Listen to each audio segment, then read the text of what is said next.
Welcome back, guys, to Years in Review, the episodic show where I look back on years in history, starting from the year 1 AD to our current year of 2023. This is a huge episode, bigger than the last, and bigger than anything you've seen before, because not only does the Roman Emperor's son get cucked and killed by his best friend, but our man, Big Brain Wang Mang's decade-long reign comes to an end with the fall of the Xin Dynasty. It's time for the years 21 to 25 Anno Domini. Let's begin. But first, most of you guys are not subscribed. Please do so I can feed my not real kids. Before we get into the big stuff, let's talk about 21 AD. So there's the Aedui Revolt. For just people in modern-day Belgium and northern France unhappy with being seen as second-rate citizens compared to the Chad, the Based, the manly Romans, choo-choo. They get put down. Emperor Tiberius is not trusting of most, and instead of naming somebody else consul, which is the High General of Rome, like how Augustus named him consul, he names himself consul again for the fourth time. He also creates the client king of Quadi, aka modern-day Slovakia, which is basically to be his wall between the Roman civilized world and the barbarians. They fight the Quadi and not the Romans.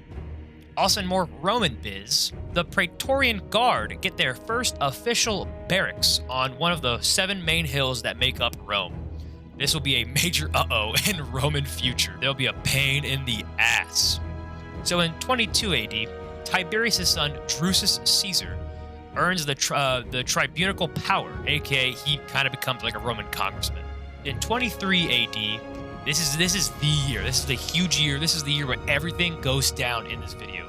First, let's get into some of that Game of Thrones-esque scheming crap. So as I mentioned earlier in this video, the Praetorian Guard are not to be trusted.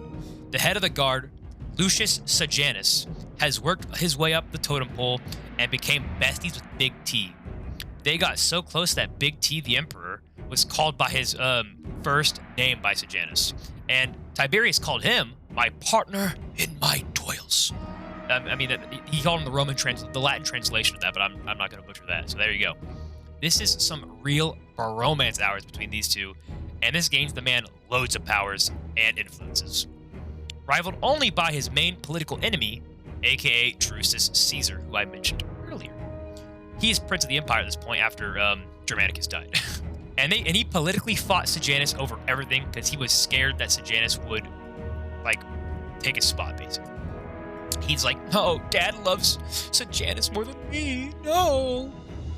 But Sejanus was more powerful than him and seen as the second man of the empire. Drusus saw the snake that Sejanus truly was, though, and Sejanus proved to be a little schemer and not to be trusted when he seduced Drusus's wife, Livilia, who we talked about in the first episode.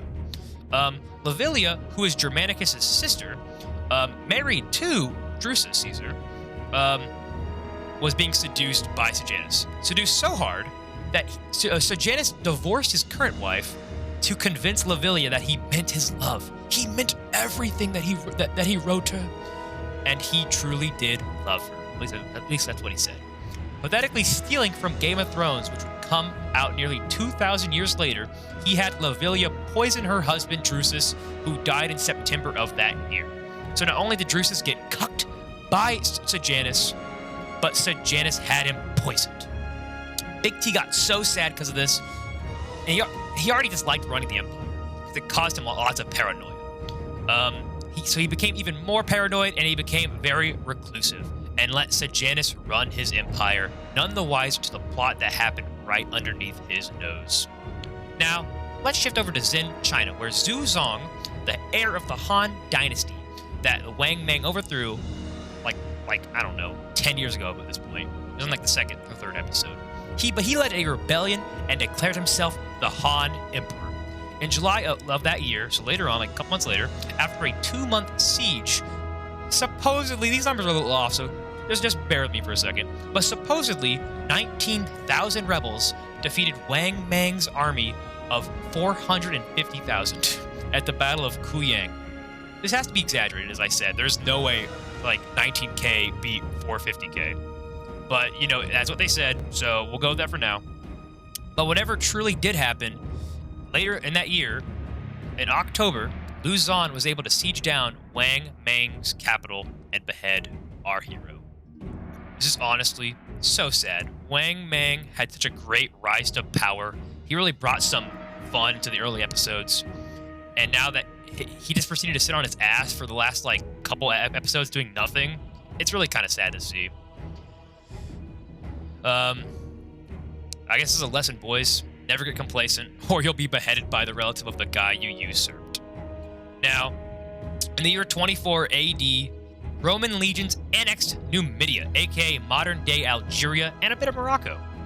Also, apparently, Sejanus hates theater because he has his Senate ban all actors from Rome.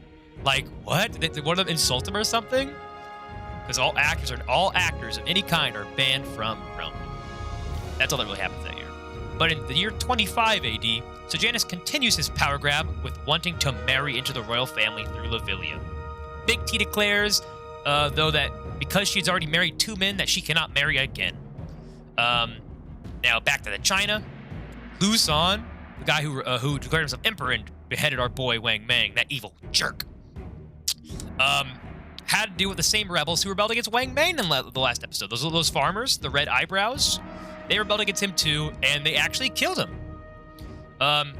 So, I mean, he had a short run, I guess. He had like maybe a year, maybe a little more than that, of being king, or I guess emperor. So, good for him.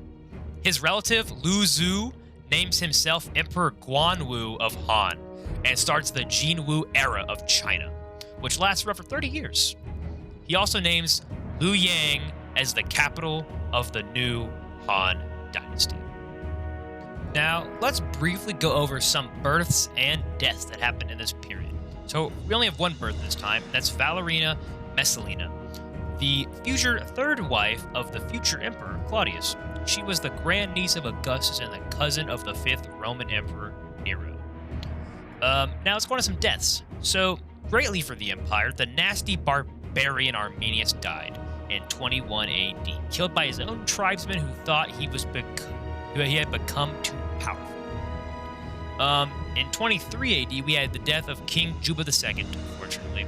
He was our Glypheria-loving, Cleopatra-hogging, science-loving man who died of old age at 71. Now, in 24 AD, we had Strabo, the Greek philosopher and bad geographic mapper, die also of old age because he was 87. In 25, however, we had the unfortunate end to our former Han Emperor Ruzi Ping from like the 3rd episode, where he was like king for, he was, I guess, emperor for 1 year until he was usurped by Wang Mang. He was kidnapped by rebels and who were against the new Han dynasty, and Emperor Guanwu sent his prime minister to save his relative, but he ended up slaughtering all the rebels, and Ruzi was killed in the confusion of the battle by his own men. He was only aged 20. But, okay guys, that wraps up the years 21 to 25 AD in history.